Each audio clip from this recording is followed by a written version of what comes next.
ላይ ሲፈስ እኔ መቻየውሽ እዛው ስመላለስ ወይ ገዳም አልገባው አላዳንኩኝ ነፍሴን ወይ መልኩሽ አልመጣ ይዤ መትረሙሴ በረሃ አልወረድኩኝ ታጥቄ ብረቴን ተረታዊ ባንቺ ተውኩት ወንድነቴን ነገ ጠባላለሁ አምላክን ተመስገን አንቺን ያበቀለው ሀገር አማን ይሁን አማን አማን አማን አማን ከውሃው ነው ወይ ካፈሩ ሸጋ ብቻ ነው ሀገሩ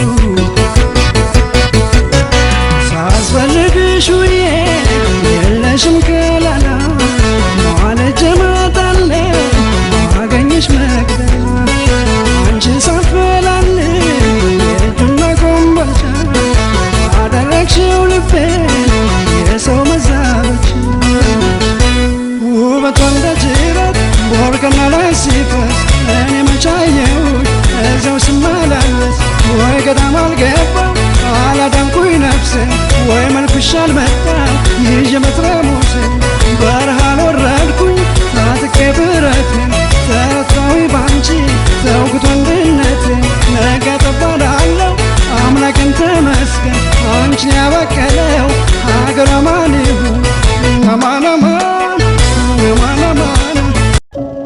በህይወቴ ልንገራችሁ አይዞ መባልን የተጠማሁበት ጊዜ ነበረ። በቃ አይዞ በርታ፣ ይሄ ቀን እኮ ያልፋል የምለኝን ሰው ከአጠገቤ ላይ ፈልጌ ያጣሁበት ጊዜ ነበረ። ልንገራችሁ እዚህ ጋር ወጥቼ አይዟችሁ እንዲህ በርቱ ያልፋል ምናምን ስላችሁ ሳክስ እንዳይመስላችሁ። እውነቴን ነው የምላችሁ።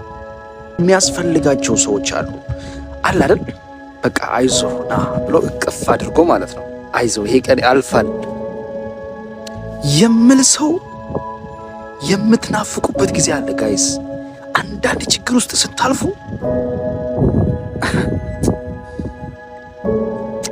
ችግር ካላያችሁ አይገባችሁም ይሄ የምናገረው ነገር። ግን እንደዚህ አይነት ሲቹዌሽን ውስጥ ያሳለፈ ሰው በደንብ ይገባዋል። በቃ ብቸኝነት ሲሰባብራችሁ አጠገባችሁ የሚቆም ሰው ስጠፋ